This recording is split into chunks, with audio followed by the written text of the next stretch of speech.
ઉત્તરી કેલિફોર્નિયાના જંગલમાં લાગેલી આગ ઝડપી પવન અને ગરમ તથા શુષ્ક હવામાનના કારણે હજી પણ ફેલાતી જાય છે। આ માટે પોલીસે ગુરુવારે એક 42 વર્ષીય શખ્સની ધરપકડ કરી છે। તેના પર સળગતી કાર કોતરમાં ધકેલી દેવાનો આરોપ મૂકવામાં આવ્યો છે, જેના કારણે કેલિફોર્નિયામાં 1,20,000 એકરથી વધુ વિસ્તારનું જંગલ બળીને ખાખ થઈ ગયું છે।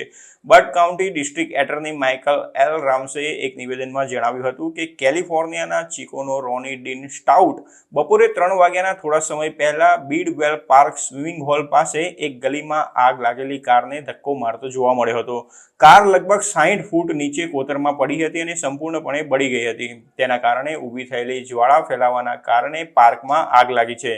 સ્ટાઉટ પર અગાઉ 2 કેસ થઈ ચૂક્યા છે અને પ્રોસિક્યુટરનું કહેવું છે કે તેની સામે આગ લગાડવાનો ચાર્જ લગાવવામાં આવશે। સ્ટાઉટને 2001માં બર્ડ કાઉન્ટી સુપિરિયર કોર્ટમાં 14 વર્ષથી ઓછી ઉંમરના બાળક સાથે અશ્લીલ અને લંપટ કૃત્યો કરવા માટે દોષિત ઠેરવવામાં આવ્યો હતો, જ્યારે 2002માં સ્ટાઉટને કેન કાઉન્ટી સુપિરિયર કોર્ટમાં પણ ભારે શારીરિક ઈજા સાથે લૂંટ માટે દોષિત ઠેરવવામાં આવ્યો હતો અને તેને રાજ્યની જેલમાં 20 વર્ષની સજા ફટકારવામાં આવી હતી, તેમ પ્રોસિક્યુટરે જણાવ્યું હતું।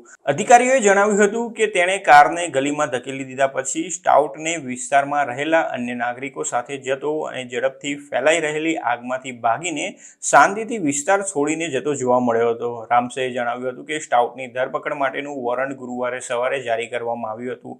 શંકાસ્પદને બર્ડ કાઉન્ટી જેલમાં મોકલી દેવામાં આવ્યો હતો, જ્યાં તેને સોમવાર સુધી તેની ધરપકડ સુધી જામીન વિના રાખવામાં આવ્યો હતો।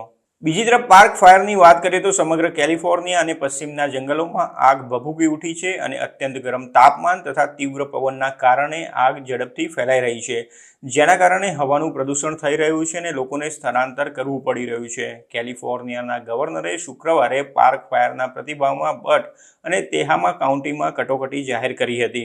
આ ઉપરાંત તેમણે પ્લુમાસ કાઉન્ટીમાં 3000 એકર જમીન બળીને ખાખ કરનારી અલગ ગોલ્ડ કોમ્પ્લેક્સ ફાયરના પ્રતિભાવમાં પણ કટોકટીની સ્થિતિ જાહેર કરી હતી। તેમણે કહ્યું હતું કે અમે જીવન અને સંપત્તિના રક્ષણ માટે દરેક ઉપલબ્ધ સાધનોનો ઉપયોગ કરી રહ્યા છીએ, કારણ કે અમારી ફાયર અને ઇમરજન્સીનો સામનો કરનારી ટીમો આ પડકારજનક આગનો સામનો કરવા માટે 24 કલાક કામ કરી રહી છે।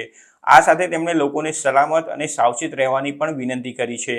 આગ બુધવારની બપોર પછી શરૂ થઈ હતી અને ગુરુવારે રાતોરાત 400 એકરથી ફેલાઈને 71,000 એકરમાં ફેલાઈ ગઈ હતી। બટ અને તેહામા કાઉન્ટીઓમાં 1,45,000 એકરથી વધુ જમીનમાં આવેલું જંગલ બળીને ખાખ થઈ ગયું છે અને તેના કારણે આગના કેટલાક ટોર્નેડો પણ પેદા થયા હતા। આ વર્ષે અત્યાર સુધી કેલિફોર્નિયામાં 4,367 આગ ફાટી નીકળી છે, જેમાં ઓછામાં ઓછા 3,43,253 એકર જમીન બળીને ખાખ થઈ ગઈ છે। આ આગ વિવિધ કારણોને લીધે લાગી છે। વૈજ્ઞાનિકોનું કહેવું છે કે કેલિફોર્નિયા અને સમગ્ર વિશ્વમાં જંગલની આગને વધુ વિસ્ફોટક બનાવવા માટે ક્લાઇમેટ ચેન્જ પ્રેરક બળ છે।